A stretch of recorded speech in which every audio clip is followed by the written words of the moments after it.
जिसकी जैसी नीयत होती है भगवान उसे वैसा ही फल देते हैं।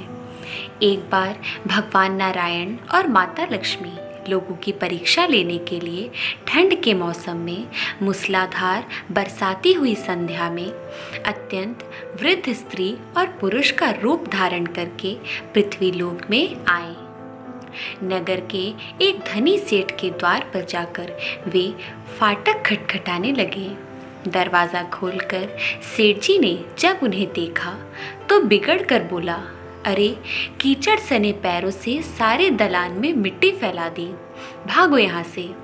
सेठ जी, हम इतनी रात में कहाँ जाएंगे? वृद्ध बनी माता लक्ष्मी गिड़गिड़ाई। ठंड से प्राण निकल रहे हैं, कहीं ठहरने भर को जगह दे दो। परंतु सेठ ने दरवाज़ा बंद कर लिया।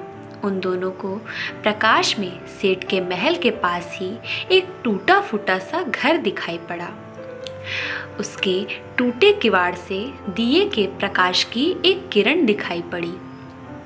बूढ़े बने भगवान विष्णु ने बुढ़िया बनी माता लक्ष्मी से कहा, आओ चलो उस घर में ही आसरा मांगकर देखें। वृद्ध बनी माता लक्ष्मी ने कहा, जब इतने बड़े सेठ ने अपने यहाँ स्थान नहीं दिया तो यह गरीब क्या देंगे, और ठहरने की जगह भी मिल गई तो रात भर में बिना ओढ़े इन फटे भीगे कपड़ों में तो प्राण ही निकल जाएंगे। वृद्ध बोले, कुछ भी हो मुझसे तो अब और चला नहीं जाता। और उन्होंने आगे बढ़कर दरवाज़ा थपथपाया। दूसरे ही क्षण हाथ में दिया थामे मैली फटी साड़ी पहने एक स्त्री ने दरवाज़ा खोला। उन दोनों की दशा देखते ही वह करुणा भरे स्वर में बोली, हे भगवान, आप लोग इस अंधेरी रात में कहाँ भटक रहे हैं? आइए आइए भीतर आ जाइए। उन्हें सहारा देकर वह भीतर ले गई। छोटी सी कोठारी में दो टूटी फूटी चारपाइयाँ पड़ी थीं। उनमें से एक को खाली करके स्त्री ने उनसे बैठने को कहा। दोनों के कपड़ों से जल चूकर कोठरी गीली हो गई, परंतु उस स्त्री ने इसकी तनिक भी चिंता नहीं करी। जल्दी जल्दी अंगीठी में आग जलाकर उन्हें तापने को कहा। फिर दो पुराने परंतु धुले हुए कपड़े लाकर बोली, बाबा, आप लोग अपने गीले कपड़े उतार कर इन्हें लपेट लो। क्या करूं, मैं भी बहुत गरीब हूँ, इन्हीं दो कपड़ों में गुजारा करनी होगी। आपके कपड़े में मैं निचोड़ कर फैला दूंगी। उन्हें कपड़े बदलवा कर वह दलान में गई और दो पीतल की छोटी छोटी थालियों में बथुए का साग और बाजरे की रोटी रख ले आई। माता जी, उसने वृद्ध से कहा, आज मेरे घर में यही भगवान का प्रसाद है। मुझे बहुत दुख है कि ना तो घर में घी है, ना ही दूध और ना ही चीनी। कोई बात नहीं बेटी, हमें तो यह भोजन बड़ा स्वादिष्ट लगा। वे दोनों खाते हुए बोले। थोड़ी देर में उस स्त्री का पति भी आ गया। वह बेचारा भी रोजगार की तलाश में दिन भर घूमकर अब थक हार कर लौटा था। पत्नी ने अतिथियों को भोजन खिला देने के बाद चुपके से द्वार पर ही अपने पति को सब बता दिया। सुनकर वह भी बड़ा प्रसन्न हुआ। फिर दोनों ने अपने बिछोने उन दोनों वृद्धों को देकर उन्हें तो खाट पर सुलाया और खुद दोनों एक फटा टाट ओढ़कर नीचे भूमि पर लेट गए।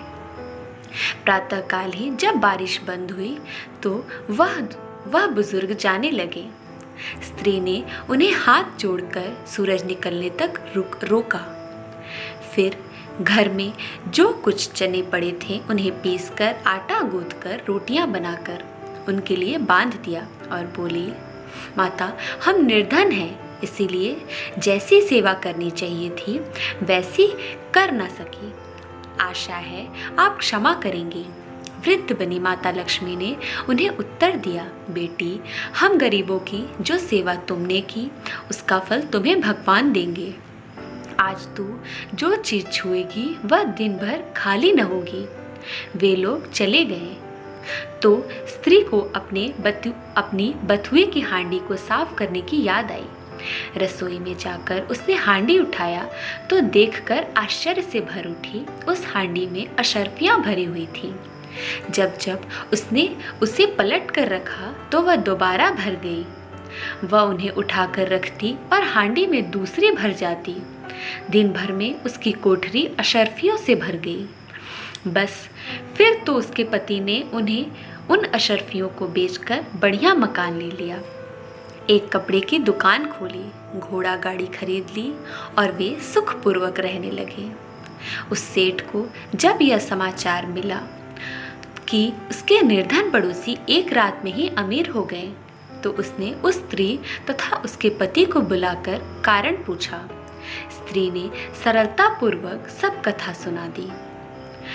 अब तो सेठ और सेठानी को रात दिन यही चिंता रहने लगी कि किसी प्रकार से करामाती बुढ़े बुढ़िया मिल जाएं तो वह भी घर भर के अशर्फियाँ प्राप्त कर ले।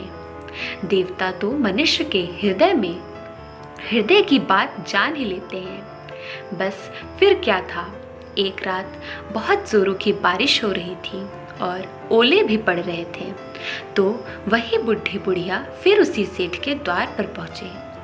द्वार पर खटखटाहट सुनते ही सेठ जी ने बिजली के प्रकाश में से जाकर उन्हें पहचान लिया और जल्दी जल्दी से सेठानी को उन्हें लेने के लिए भेजा। बिजली बुझाकर एक दिया हाथ में लेकर सेठानी बाहर आई और झूठी ममता दिखाकर बोली, हे बाबा, तुम कहाँ भटक रहे हो? आओ अंदर आ जाओ। फिर घर की सबसे टूटी चारपाई पर उन्हें बैठा दिया। घर में अनेक गर्म वस्त्र होते हुए भी वह उनके लिए 2 फटे पुराने वस्त्र ले आई और बोली, बाबा घर में इस समय यही उपस्थित है। फिर उसने बिना पूछे ही घर की सबसे पुरानी थाली में बथुए का साग और बाजरे की रोटी भी ले आई। ओढ़ने को 2 फटे कंबल भी कहीं से मांग कर दिए। फिर सेठ सेठानी भी उसी कमरे में गद्दे बिछाकर नीचे लेट गए। सवेरे ही जब दोनों बुजुर्ग जाने लगे तो सेठानी ने चना पीसकर रोटी बनाई और उनके लिए बांध दी और बोली, माता, हम बड़े दरिद्र हैं, आपकी सेवा न कर सके। आशा है आप हमें क्षमा कर देंगे। बुढ़िया बनी माता लक्ष्मी ने कहा, बेटी, जैसी सेवा तूने की उसका फल तुम्हें भगवान देगा। आज तू जिस काम को हाथ लगाएगी वह दिन भर समाप्त न होगा। उन लोगों के जाते ही सेठ सेठानी में झगड़ा हो गया। सेठ चाहता था कि हांडी मैं खोलूं और सेठानी चाहती थी कि मैं खोलूं। अंत में दोनों ने एक साथ हांडी पटक दी। इस छीना झपटी में हांडी टूट गई और कमरे में बथुआ बिखर गया। सेठानी झाड़ू लेकर कमरा साफ करने लगी तो वह कमरा साफ करती तो कमरे में तुरंत ही बहुत सारा बथुआ फिर बिखर जाता। सवेरे से संध्या तक उसे कमरा साफ करना पड़ा। तो ठीक ही तो है, जिसकी जैसी नीयत होती है भगवान उसे वैसा ही फल देते हैं। जय भोलेनाथ।